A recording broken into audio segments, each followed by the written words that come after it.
এটা সাধারণত adult patient যারা তাদের কালকে আমি যেটা বলছিলাম যে রক্তনালী চর্বি দিয়ে ভরাট হয়ে গিয়ে যেটা স্ট্রোক বা ইনফেকশন হয়, সেটা আরেকটা জিনিস। তো এই ধরনের রোগীগুলো কিন্তু আমরা প্রচুর পাই। এর অন্যতম কারণ হলো লাইফস্টাইল, অ্যাডাল্টারেটেড ফুড হ্যাবিট। আমাদের দেশে যে স্বাস্থ্যসম্মত যে খাবারগুলো, ভেজালবিহীন যে খাবারগুলো, সেগুলো দিনের পর দিন ব্যবহার করার ফলে এবং ইয়াং এজ গ্রুপ পিপুলের যে স্ট্রোক যেগুলো হচ্ছে, সেগুলো কিন্তু জাঙ্ক ফুড তারা কনজিউম করে অনেক বেশি। জাঙ্ক ফুড কনজামশনের কারণে দিনে দিনে দিনে দিনে তাদের এই রক্তনালীগুলো বান্ডেল থাকলে প্রতি সেনমানিতে টাকা বাঁচবে। বিকাশ সেনমানি বান্ডেল কিনে জিতুন প্রতি লেনদেনে। ভরাট হয়ে ইনফেকশনগুলো হয়। তো এটা আরেকটা। আর আপনি নিচে যেটা দেখে আসছেন সেগুলো জন্মগত ত্রুটির কারণে। এই ধরনের পেশেন্ট কিন্তু আমরা প্রচুর পাই। এই ধরনের পেশেন্ট কিন্তু আমাদের এখানে প্রচুর আসে এবং সেগুলো কিন্তু স্পেশালাইজ সার্জারি হয়। যদি শুধুমাত্র রক্তনালীর ডিফেক্টের কারণে এই অসুখগুলো ধরা পড়ে এবং সময় মতো এটা সার্জারি করা যায়, রোগীগুলো প্রায় সম্পূর্ণ ভালো হয়ে যায়। কিন্তু যদি একবার এখানে স্ট্রোক বা ইনফেকশন হয়ে যায় মিডল এজ এবং অ্যাডাল্ট এজ গ্রুপগুলো, সেই ক্ষেত্রে মগজের যে ক্ষতিটা হয়ে যায় সেটা তো রিকভার করা সম্ভব হয় না। সেন্ট্রাল নার্ভাস সিস্টেম কিন্তু একবার নষ্ট হয়ে গেলে এটা নতুন করে রিগ্রো হয় না, রিজেনারেটও করে না। এটা নষ্ট হয়ে যায়, চিরদিনের জন্য নষ্ট হয়ে যায়। তবে এর পাশের যে হেলদি ব্রেন ম্যাটারগুলো থাকে সেগুলো তখন কার্যক্ষমতা বেড়ে যায় এবং তারা কাজ করা শুরু করে। স্যার, একটু যদি আমাকে বলতেন যে এই দিন দিন আমাদের দেশে বিশেষ করে আপনি বললেন যে লাইফস্টাইলের বিষয়, খাবারের বিষয়, এটার জন্য স্ট্রোকের রোগীর সংখ্যা বাড়ছে অন্য দেশের সঙ্গে যদি আমরা তুলনা করি। এটা থেকে পরিত্রাণের উপায়টা কি স্যার? এটা কিভাবে আমরা রোধ করতে পারি? এবং আমরা দেখতে পাচ্ছি যে স্ট্রোক অল্প বয়সীদের ক্ষেত্রেও হচ্ছে। আমি যদি অ্যাডাল্টারেটেড ফুড ব্যবহারের কথা চিন্তা করি, তাহলে এটার জন্য স্ট্রং ন্যাশনাল পলিসি দরকার। সরকারি লেভেল থেকে কিন্তু আমাদের স্ট্রং পলিসি দরকার যে অ্যাডাল্টারেটেড ফুড, ভেজাল ফুড, তারপরে আর্টিফিশিয়াল ফুড, এগুলো বাংলাদেশে আমদানি করা এবং প্রোডাকশন করা, এগুলো সব কিছুই কিন্তু আইনের দ্বারা রোহিত করা যায়। সেই আইনটা কিন্তু আমাদের দেশে অনেক দুর্বল। বর্তমান সরকার কিন্তু চেষ্টা করছেন, আমি যতটুকু জানি, যে এই আইনগুলোকে সক্রিয় এবং শক্তিশালী করার জন্য। কতটুকু তারা সক্ষম হবেন এটা আমি বলতে পারবো না, তবে তাদের একটা উদ্যোগ আছে। এর আগেও উদ্যোগ ছিল কিন্তু সেগুলো সম্পূর্ণ ব্যর্থ হয়েছে। আমাদের এখানে কোন খাবারটা ভেজাল না, মানে ভেজাল খাবার কোনটা এটা আইডেন্টিফাই করার এখনো দরকার নেই। সব খাবারই কম বেশি ভেজাল। কোনটা ভেজাল না এটা কিন্তু আমাদের মাইক্রোস্কোপ দিয়ে খুঁজে বের করার প্রয়োজন। আমাদের অ্যাডাল্টারেটেড ফুডের বর্তমান অবস্থা এরকমই হয়ে গেছে। সবচেয়ে ভালো যে ভেজিটেবলটা আমি গার্ডেন ফ্রেশ যেটা বলে ওখান থেকে নিয়ে আসছি, ওখানে কি কেমিক্যাল ইউজ করে ওই ফসলটা উৎপাদন করা হয়েছে আই ডোন্ট নো। আমি যখন একটা ফার্মের মুরগি খাচ্ছি, সেই মুরগিটাকে কি ফুড দেওয়া হয়েছে আই ডোন্ট নো। এবং এইগুলো আমাদের শরীরে ঢুকে আমাদের মস্তিষ্কের সমস্যা, কিডনির সমস্যা, লিভারের সমস্যা, এগুলো তো সবই করতেছে। এবং এইগুলোর খুব ভেরি ফিউ পার্সেন্টেজ আমরা কিন্তু অ্যাড্রেস করি কিউরেটিভ সার্জন বা চিকিৎসক হিসেবে। স্যার, এবারের স্ট্রোকের একটা প্রতিপাদ্য বলা হয়েছে টাইমটাকে তারা অনেক ফোকাস করেছে এবং আরেকটা বলা হচ্ছে সচেতনতা। দুইটা প্রতিপাদ্য নিয়ে এবার স্ট্রোক ডে পালন হচ্ছে বা হবে।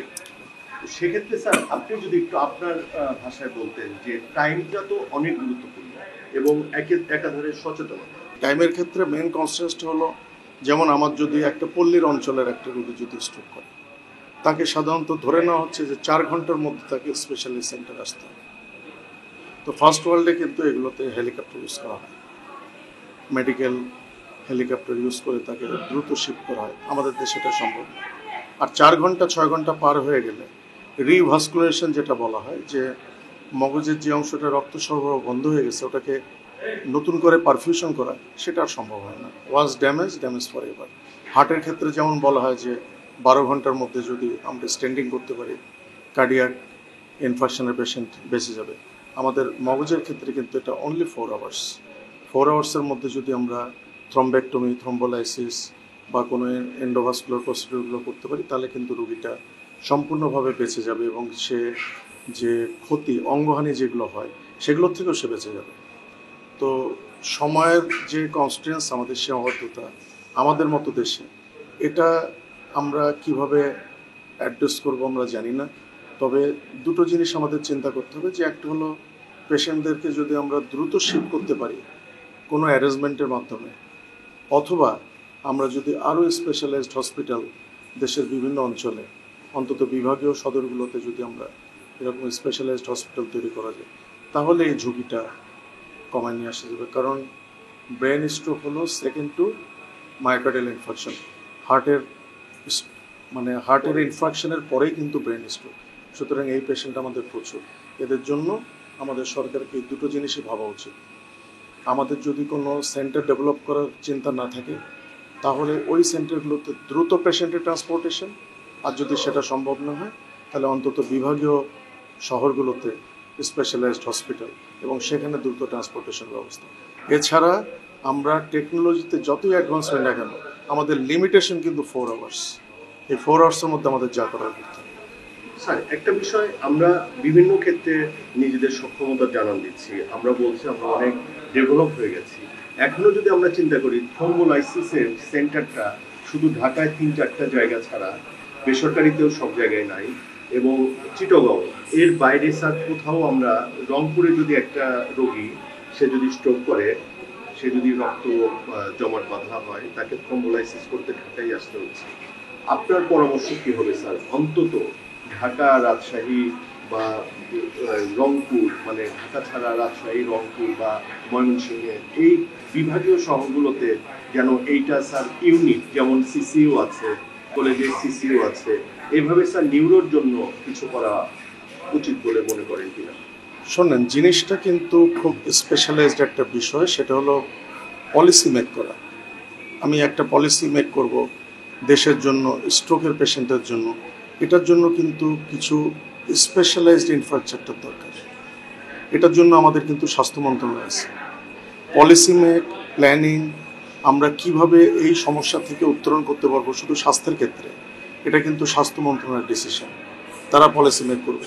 এখন তাদের তো জানতে হবে যে স্ট্রোকের পেশেন্টের প্রিভেলেন্স বাংলাদেশে কত, এবং এই পেশেন্টগুলো যদি আমরা লাইফ সেভ করতে পারি। দেখেন, আরেকটা মজার ব্যাপার হলো, এই পেশেন্টগুলোর কিন্তু লাইফ রক্ষা করার মতোই একটা অসুখ।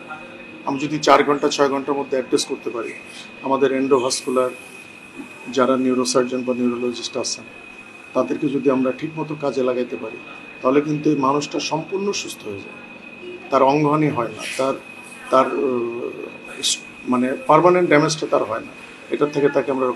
তো সেইগুলোর জন্য কিন্তু আমার পলিসি মেকিং পর্যায়ে আমাদের লোকজন দরকার।